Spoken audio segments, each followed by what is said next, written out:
My husband's lunch receipt exposed a year of lies. At first that sounds like a clean sentence, the kind of line people use after they have already survived the worst part. It did not feel clean while I was living it. It felt confusing, humiliating, and almost impossible to say out loud. I kept looking for an explanation that would let my life stay intact. I wanted the truth to be smaller than betrayal. I wanted it to be stress, work, bad timing, or one of those ordinary rough patches people are supposed to survive. The problem was that my instincts had been collecting evidence long before my mind was ready to name it. For a long time our marriage looked normal from the outside. That is the part people underestimate.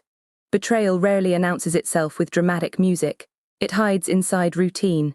It sits beside shared bills, casual dinners, family plans, inside jokes, and the small habits that make two people feel permanent. When something changed, I did not immediately call it danger. I called it stress. I called it a phase. I called it anything that would not force me to admit that the person closest to me might be lying with a level of comfort I did not know he had. The early signs were easy to explain away because each one looked harmless by itself. A phone turned face down, a late reply, a sudden need for privacy, a schedule that shifted just enough to bother me but not enough to accuse. When I asked questions, he made me feel as if the real problem was my suspicion, not his behavior. That is how the ground starts moving under you. You are not only trying to understand the other person, you are trying to decide whether you can still trust your own reaction to what is happening right in front of you. I kept trying to be reasonable. That word trapped me for longer than I like to admit. Reasonable people do not jump to conclusions. Reasonable people give space. Reasonable people do not turn every uncomfortable moment into a courtroom. So I waited, I listened. I accepted explanations that sounded thin because accepting them let the house stay quiet for another day. But quiet is not the same thing as peace, and deep down I knew the silence in our home had changed. It was no longer calm. It was managed. The moment that moved everything from suspicion to evidence came through a lunch receipt for two on the day he claimed to be out of town. I remember how ordinary the room looked when I saw it. Nothing exploded. No one screamed. The lights were the same. The furniture was the same. My body was the only thing that knew the world had changed. My stomach dropped, my hands went cold, and for a few seconds I just stared at the proof because I understood that once I accepted what I was seeing, I could never return to the version of life I had been protecting. That is the strange cruelty of a reveal. The object itself can be small, a message, a receipt, a calendar entry, a photo, a saved address, a line that was never meant for you. But the meaning behind it is enormous. It takes all the small doubts you were told to ignore and arranges them into a shape you can no longer deny. Suddenly the late nights have context. The defensive tone has context. The emotional distance has context. Even the moments when you apologized for asking questions begin to look different. You realize you were not paranoid. You were surrounded by fragments of a truth someone else kept breaking into pieces. I did not confront him immediately. Part of me wanted to. Part of me wanted to walk into the room, hold up the proof, and force honesty out of him by sheer shock. But another part of me understood that people who lie comfortably do not become honest just because they are caught early. They adjust. They minimize. They delete. They cry. They turn your pain into a debate about your tone. So I stayed quiet long enough to understand what I was dealing with. The checking phase was one of the ugliest parts. It made me feel like a person I never wanted to become.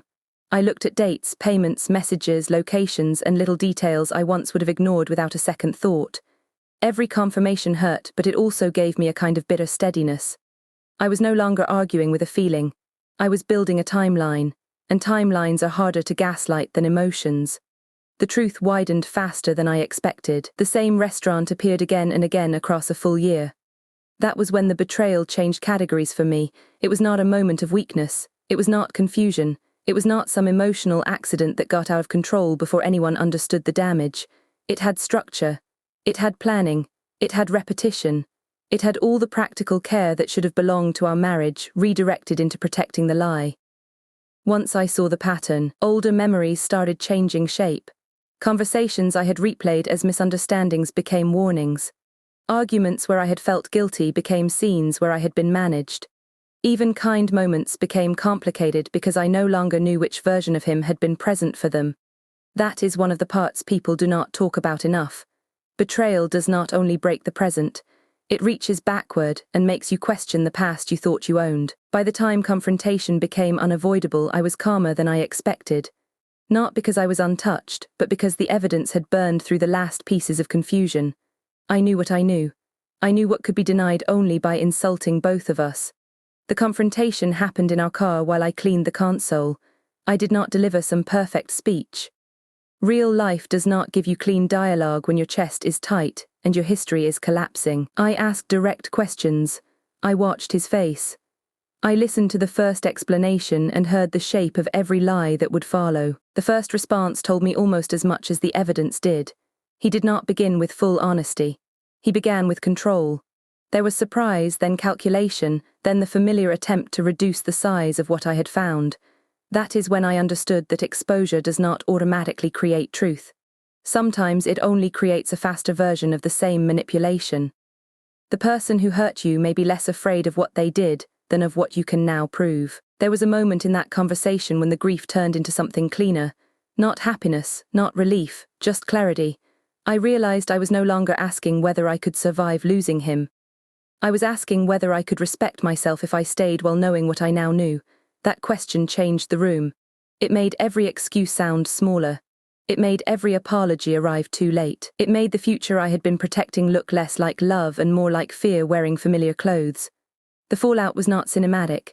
It was paperwork, phone calls, awkward explanations, money, boxes, sleepless nights, and the strange humiliation of telling other people that your private life was not what they thought. I had to separate practical decisions from emotional shock. I had to decide what to say, what to save, what to protect, and what to stop carrying. Betrayal does not end when the secret comes out. In many ways, that is when the real work begins. There is a particular kind of humiliation that arrives after the first shock fades. You start wondering who else noticed.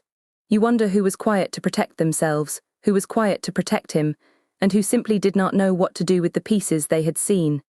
That question can become its own wound if you let it. I had to remind myself that the shame belonged to the person who built the lie, not to the person who finally discovered it. The practical side was colder than the emotional side.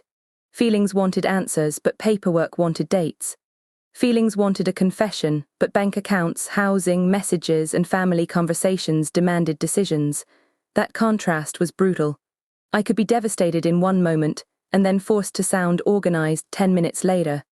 Betrayal makes you grieve while doing administration for the life that just collapsed. I built the timeline before I confronted him. That decision did not make the pain disappear, it simply gave the pain direction. Instead of circling the lie, I started moving away from it. Some days that movement looked strong. Other days it looked like getting through work without falling apart. Healing was less dramatic than discovery.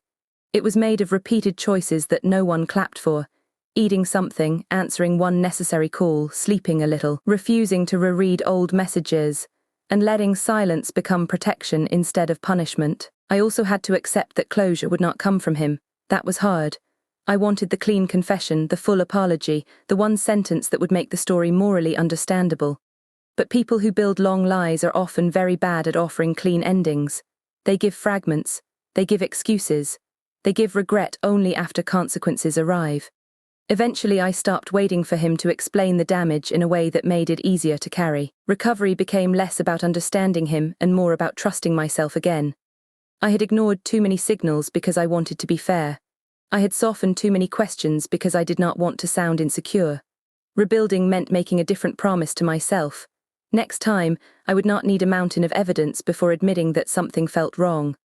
I would still be calm, but I would no longer use calmness as a reason to abandon my own perception. What stayed with me most was not only the betrayal.